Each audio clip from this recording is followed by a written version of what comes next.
Existe um momento exato na vida de uma administração pública em que ela para de governar e começa a se defender. E quase ninguém percebe quando isso acontece. E quem está nessa bolha e dentro da gestão é justamente o último a notar. Hoje eu quero te mostrar como reconhecer esse momento.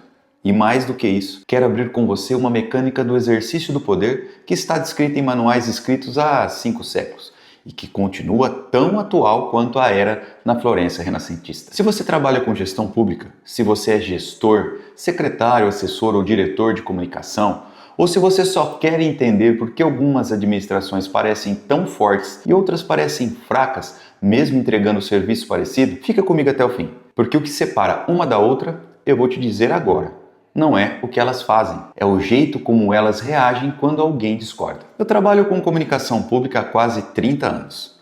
Já assessorei prefeituras, candidatos, secretarias, gestões inteiras. E quase tudo que eu vou te mostrar nos próximos minutos eu vi acontecer de pertinho, e mais de uma vez, em cidades diferentes, com nomes diferentes, mas com o mesmo enredo. Então vamos lá. Existem basicamente 2 maneiras de uma gestão se comunicar com sua cidade, com sua população. A primeira é fazer o que precisa ser feito, defender uma posição, por exemplo, com argumento, sustentar uma decisão com dados, pedir o direito de resposta quando o tema estiver em discussão, refutar de frente, com hora marcada e ouvido aberto para quem critica. É o caminho mais difícil, porque exige saber do que está falando. A segunda via é a mais curta.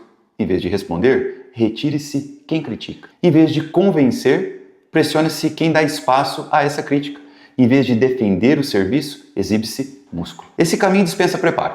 Exige apenas o poder e a disposição de usá-lo onde ele dói. E é aqui que mora a questão, porque a maior parte das gestões acha que escolheu a segunda via porque ela é mais eficaz. E eu vou te mostrar em 3 pontos que é exatamente o contrário. Primeiro ponto, quem escolhe o atalho costuma comemorar antes da hora. Acha que ganhou porque o ruído parou. Mas é aqui que reside o equívoco mais antigo da política. Os manuais clássicos do Exército do Poder, escritos há 5 séculos atrás, são taxativos sobre isso. O governante que não suporta ser contrariado revela, no momento exato em que cala, exatamente aquilo que o adversário estava tentando dizer. A reação confirma a acusação. É o que eu chamo de denúncia pelo silêncio. Guarde essa expressão porque ela vai te explicar muita coisa daqui para frente. Uma voz forçada a se retirar costuma fazer mais barulho do que fazia quando ainda estava em cena. Porque a partir do instante em que você cala alguém, o silêncio dessa pessoa passa a falar por ela. E silêncio imposto fala mais alto do que qualquer palavra teria falado sozinho. Segundo ponto, e esse é o que mais surpreende os gestores que aprendem na prática. Numa sociedade que vivemos hoje, conectada por redes, abafar uma voz em um lugar é, na prática,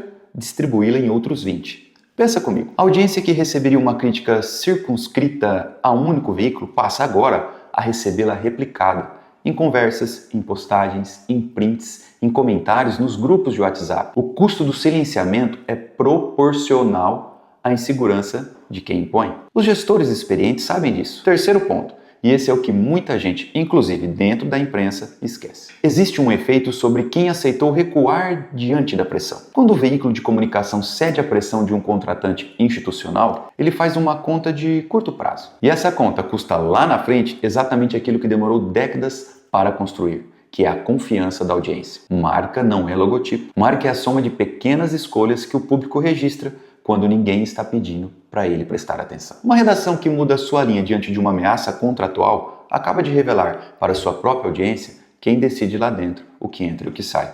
Ninguém precisa ser avisado disso por comunicado. Esse tipo de coisa se aprende sozinho e não se esquece mais. Agora, antes que alguém me diga que estou simplificando, deixa eu reconhecer uma coisa bem importante. Não é honesto atribuir tudo isso à má fé. Existem gestores que se sentem genuinamente injustiçados pelas críticas. E existem veículos que vivem com margens estreitas e precisam preservar receita para manter as luzes acesas. São dilemas reais da vida real. Mas reconhecer o dilema não cancela o efeito. Quem governa sobre a tentação do silêncio paga, lá na frente, uma conta postergada. Quem informa sobre uma sombra de contrato público troca por uma fatura mensal aquilo que levou décadas para construir. Por isso, a diferença entre as 2 maneiras de exercer a comunicação pública, a do trabalho e a da mordaça, não se manifesta no dia em que o crítico é tirado de cena. Ela aparece no semestre seguinte, por exemplo.